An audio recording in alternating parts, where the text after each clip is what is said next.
Eu queria que você viesse abrir a sua Bíblia lá no livro de Neemias. Neemias. Vou pedir para baixar só um pouquinho o teclado aqui para mim. O meu teclado não, quem está tocando é o Lucas, né? Graças a Deus por ele aqui comigo, me acompanhando, estando comigo. Neemias 2, verso 17, diz assim, minha gente. Olha o que diz Neemias 2,17. Diz assim a palavra: eu lhes disse então, vede a triste situação em que estamos, como Jerusalém está devastada e as suas portas destruídas pelo fogo. Vinde, vamos reconstruir os muros de Jerusalém, para que não passemos mais vergonha. Amigos, eu quero trazer hoje uma palavra de fé ao teu coração, quero trazer hoje uma palavra de vida ao teu coração. Eu quero falar hoje com você aqui sobre algumas coisas que eu percebo aqui no livro de Neemias. O livro de Neemias é um livro lindo.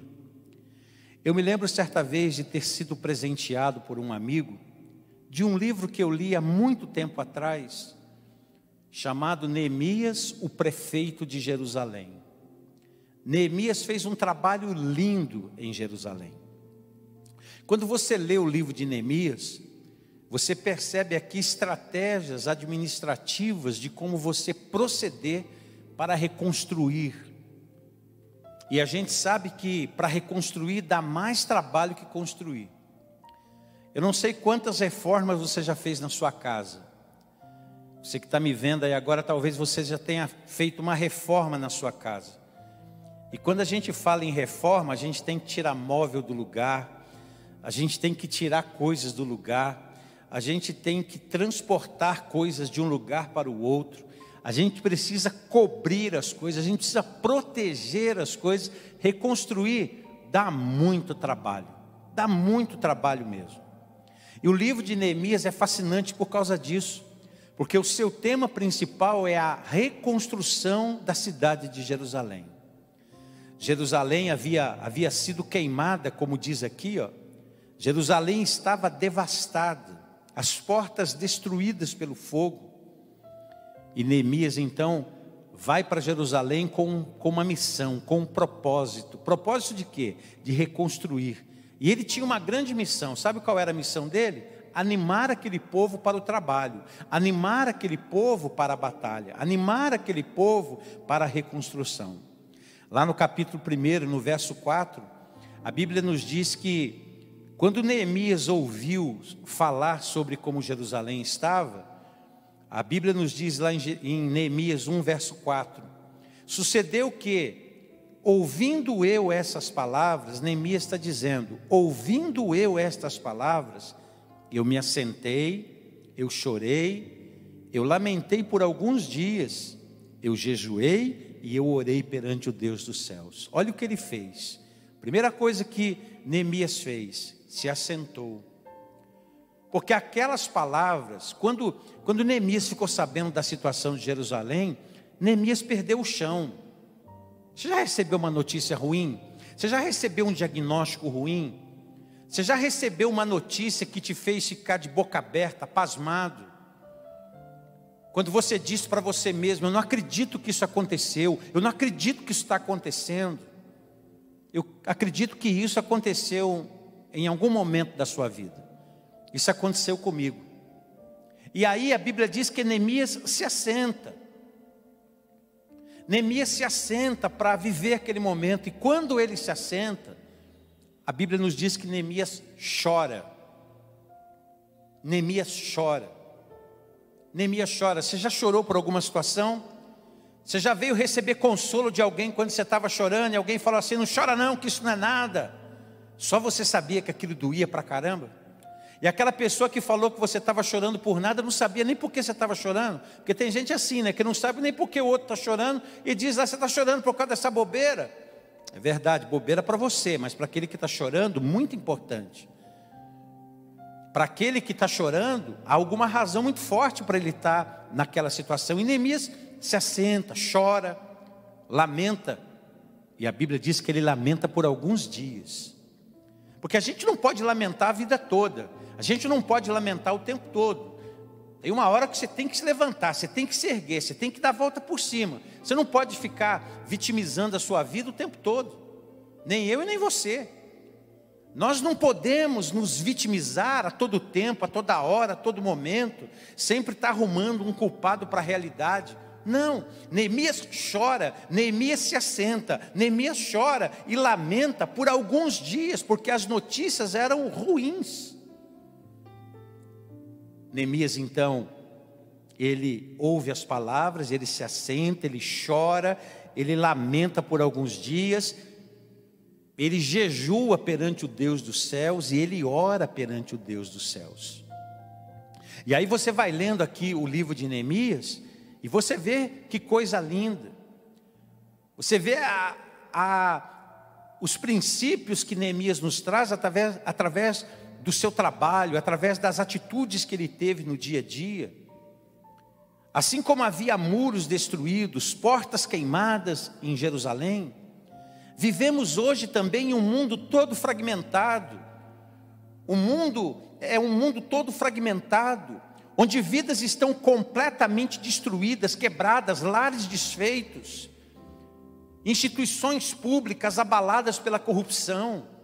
Quanta coisa negativa a gente vê nos nossos dias. Parece que os nossos muros estão queimados também.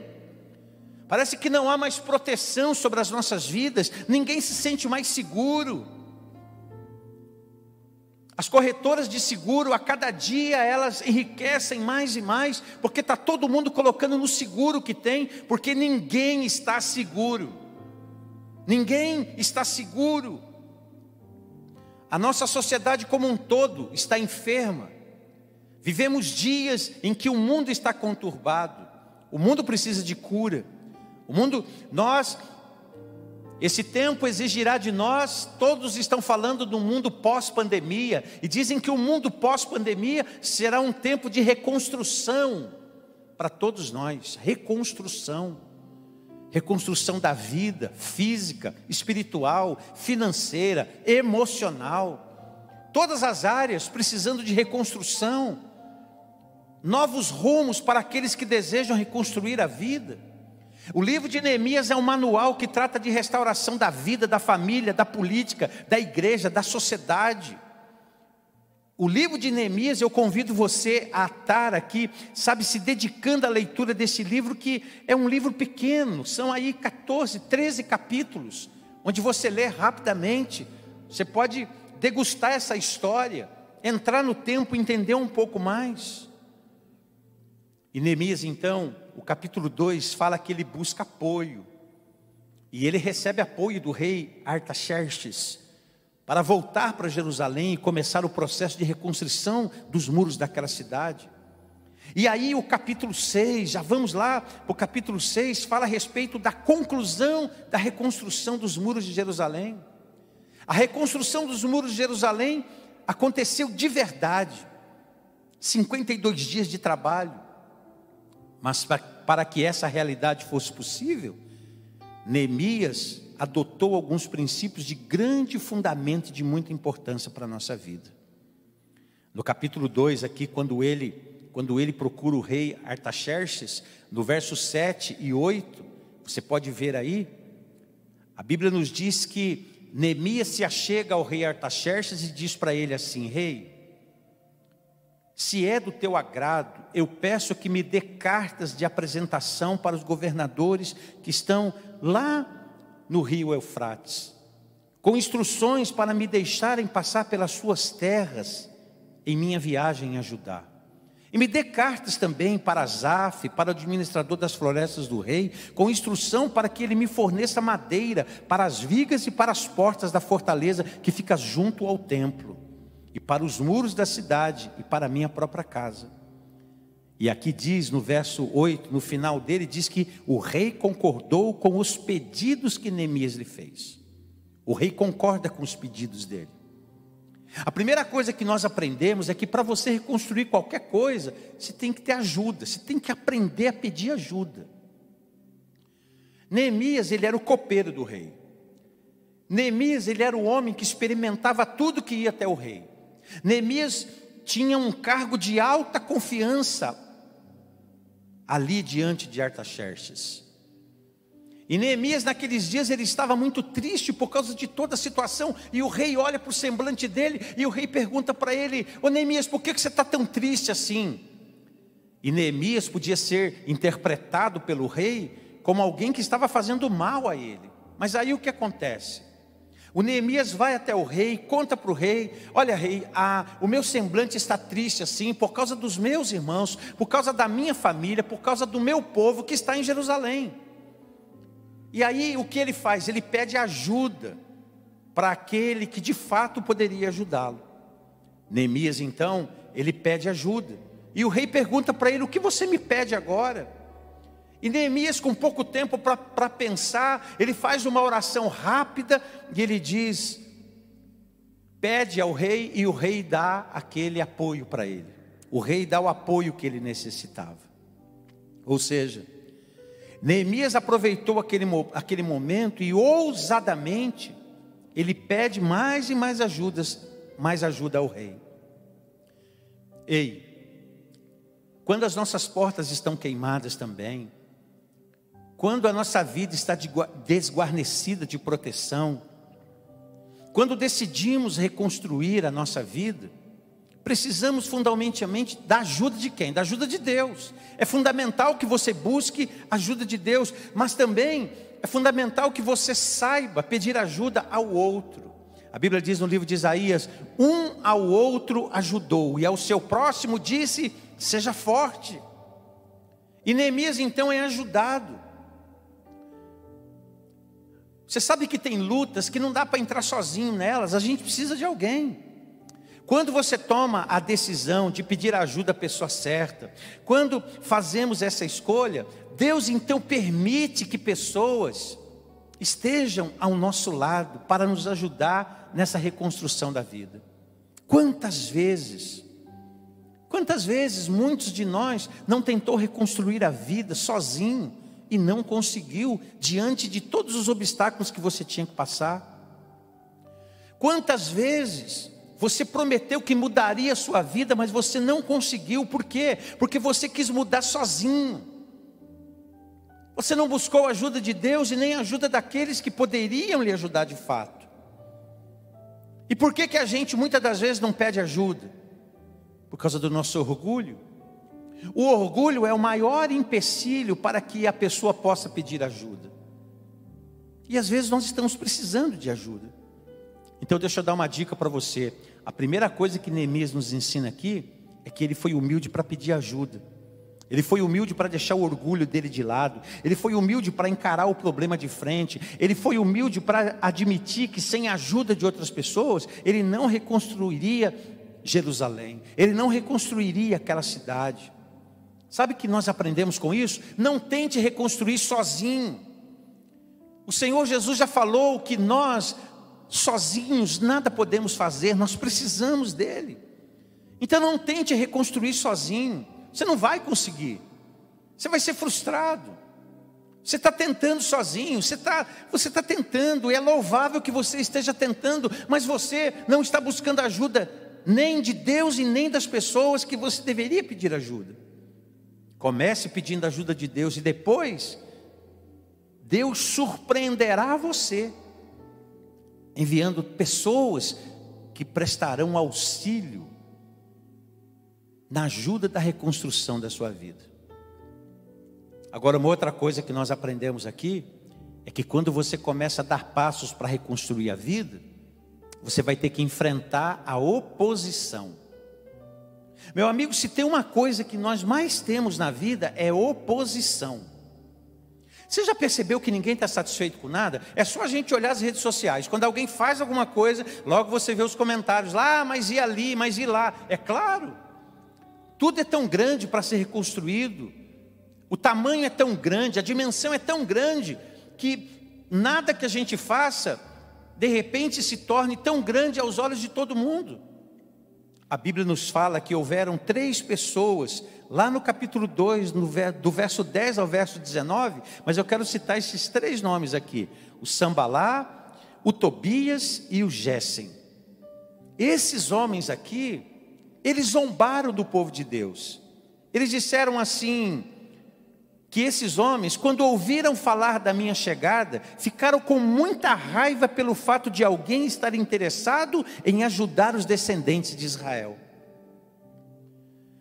Neemias teve que lidar com a oposição para reconstruir os muros de Jerusalém. Aqueles homens zombaram da obra que Neemias estava fazendo. Zombaram, porque eles disseram, será que eles não percebem que dessa maneira...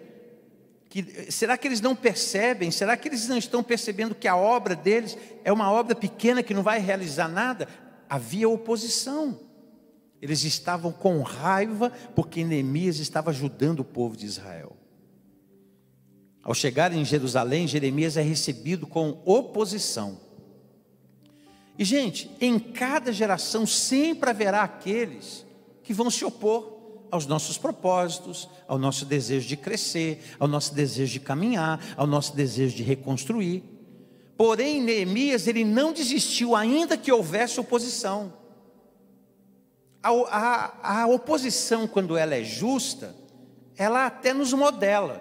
Mas quando a oposição, ela é injusta, quando a oposição, ela é odiosa, essa oposição não ajuda em nada. Neemias não desiste mesmo diante da oposição. Por quê? Porque Neemias sabia que Deus era o idealizador da reconstrução de Jerusalém. Deus é o grande idealizador da reconstrução da sua vida, da reconstrução do seu casamento, da reconstrução da sua família, da reconstrução da sua vida física, emocional, espiritual. Deus quer restaurar você. Mas é claro, você tem que aprender a lidar com a oposição. Em todo o processo de reconstrução nosso, todas as vezes que a gente estiver querendo reconstruir ou então construir, entenda que você vai lidar com oposição. Você vai encontrar gente que será contra aquilo que você está fazendo. Você vai encontrar gente que vai se opor àquilo que você está fazendo. Mas eu quero dizer para você, Deus pode encher o teu coração de ousadia, como Ele encheu o coração de Neemias.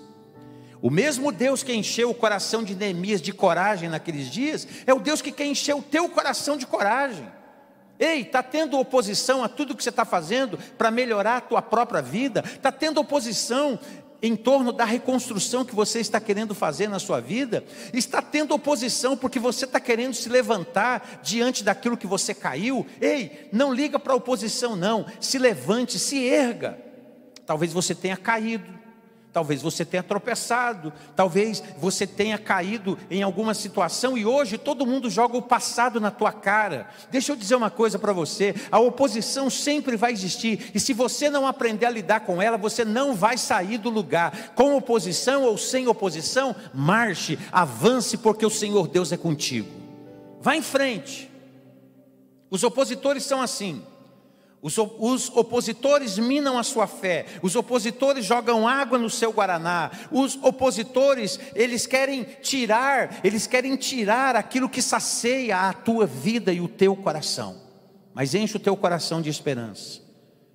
Quais são os opositores que têm feito você paralisar? Quais são os opositores que te intimidam? Quais são os opositores que param você? Quais são os opositores que paralisam você? Quais são as situações que te deixam envergonhado?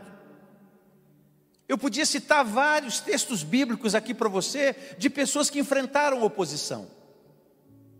Talvez você encontre oposição porque você fez o que não devia fazer em algum momento da sua vida, mas você reconheceu aquilo e você quis se reerguer. E hoje as pessoas vivem jogando isso diante de você, vivem colocando o passado diante de você, não acreditam na sua mudança, não acreditam na sua reconstrução, mesmo que você tenha dado provas de que você já é uma nova pessoa, de que aquele tempo passou e de que tudo se fez novo na sua vida.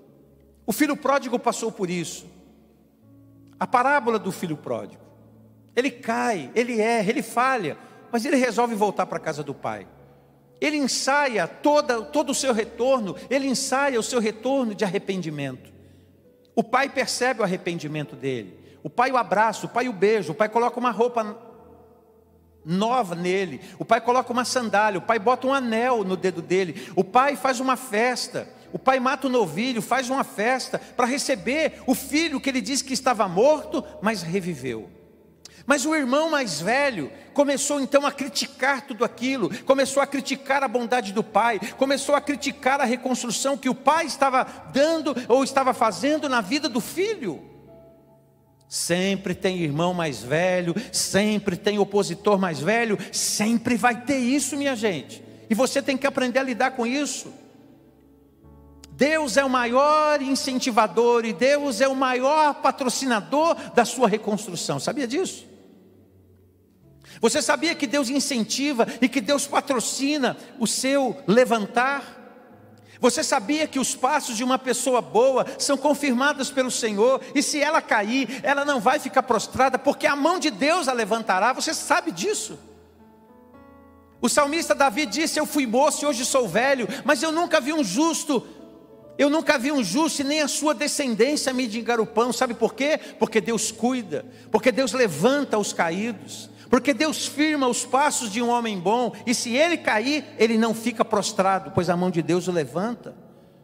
Você vai conseguir, não desista, persista. Deus nos fornece ajuda na reconstrução da nossa vida, seja lá espiritual, seja lá ela física, seja lá ela financeira, seja lá ela emocional, seja lá ela sentimental. Deus é o Deus que patrocina e que incentiva o seu levantar. Levante-se hoje. Neemias não liga para a oposição. A oposição falou: o que esses fracos judeus estão fazendo? Neemias não quis nem saber. A oposição tentou distrair Neemias. Neemias falou para ele: olha, eu estou empenhado numa grande obra e eu não tenho tempo para ficar ouvindo você. Ei, não dê o seu tempo para ficar ouvindo conversa fiada. Tem muita conversa fiada. Não dê ouvidos à conversa fiada. Não dê ouvidos à conversa fiada. Tem muita gente conversando fiado. Tem muita gente com uma espiritualidade que parece até espiritualidade, mas de espiritualidade não tem absolutamente nada. Fique esperto, abra o teu olho, vigia os teus ouvidos, porque isso vai te abençoar. Então, para reconstruir, lida com a oposição. É uma outra dica que Neemias nos dá. Neemias também nos dá uma outra dica, sabe qual é? Faça um levantamento de tudo que está acontecendo. Porque a Bíblia diz lá no capítulo 2, no verso 13, diz na parte final do versículo, que Neemias, ele dá uma volta pelo lugar para examinar o muro de Jerusalém, que havia sido derrubado, e as portas que haviam sido queimadas pelo fogo. Neemias chega discretamente, volta a dizer, quando ele chegou, ele ouviu tudo aquilo, se assentou. Aliás, quando ele ouviu a mensagem, quando ele ouviu que Jerusalém estava destruída, ele se assenta, ele chora, ele lamenta por alguns dias, ele jejua, ele ora, e depois ele vai para Jerusalém com as cartas de Artaxerxes na mão. Quando ele vai para lá, o Neemias então faz uma inspeção, para ver o que realmente estava acontecendo. E é isso que a gente tem que fazer. A gente não pode fazer tempestade em copo com água. Você já viu a história da tempestade com copo com água? Pega um copinho de água, molha todo mundo que está em volta e faz uma tempestade, às vezes com uma coisa tão pequena. No caso de Neemias não era uma coisa pequena. No caso de Neemias era uma coisa muito séria, era uma coisa de muita gravidade. Mas às vezes nós fazemos tempestade com copos com água. Você faz tempestade.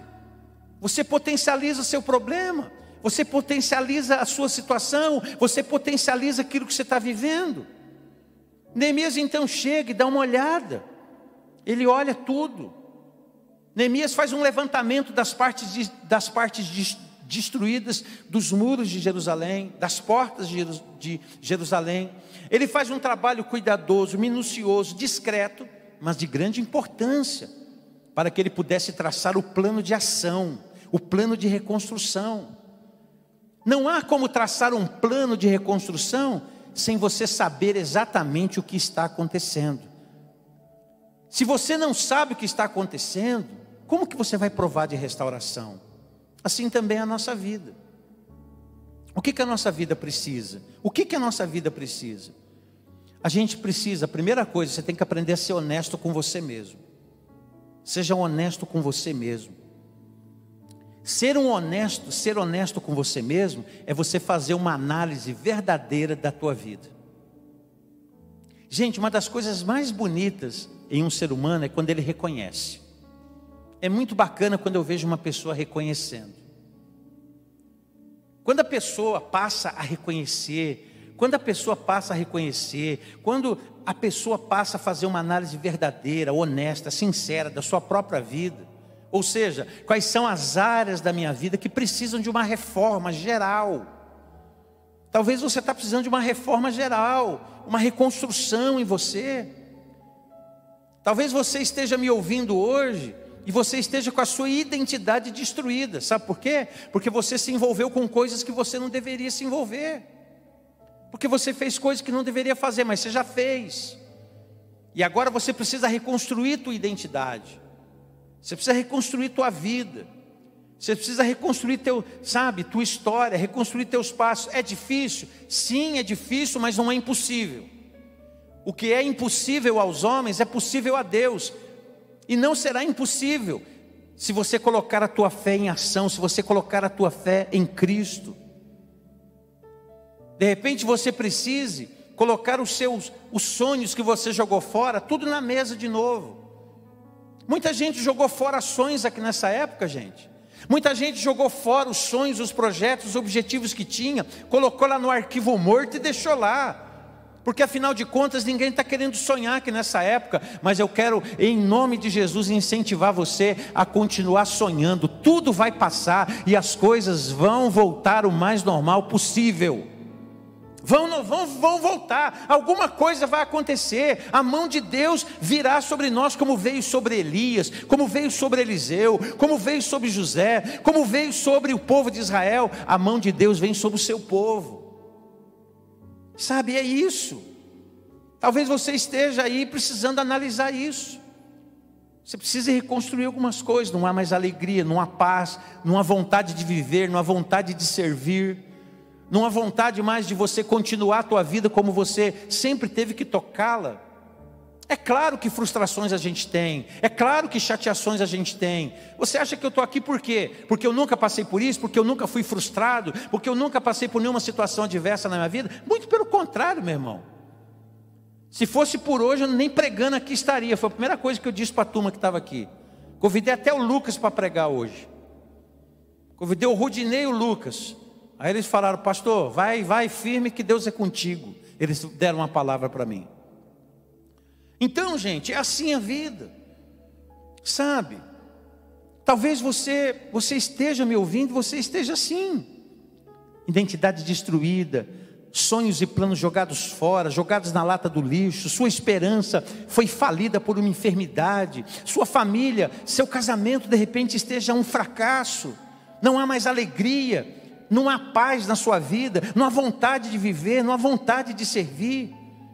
Se você é capaz de fazer os levantamentos, de olhar e perceber que alguma dessas coisas estão dentro de você, é hora de você ir para o altar de Deus, entregar todas as coisas diante de Deus, e Deus está presente aí onde você está, aqui onde nós estamos. Deus está presente na vida dos que creem, e Deus está presente para dar a você uma estratégia, um plano de reconstrução da sua vida. Mas é preciso que você reconheça as partes que estão envolvidas, as partes que estão desnutridas na sua vida, partes que estão desnutridas dentro de você. Deus está presente para restaurar os seus sonhos, para trazer de volta a sua alegria, para trazer de volta a alegria, a sua alegria pessoal, a sua alegria coletiva dentro da sua casa, fazer brotar no seu coração a esperança de dias melhores. Deus está presente. Ele está presente para estabelecer um novo tempo e uma nova história para a sua vida, assim como Ele estava presente aqui na vida de Neemias, reescrevendo a história de Jerusalém. Faça um levantamento das partes que estão destruídas. E por fim, Neemias acredita no poder e na bondade do Senhor Deus. Ele diz: lá no capítulo 2, no verso 17, 18 até o 20 lá. Vinde, vamos reconstruir os muros de Jerusalém, para que não passemos mais vergonha. Contei-lhes então como a mão de Deus havia sido bondosa comigo.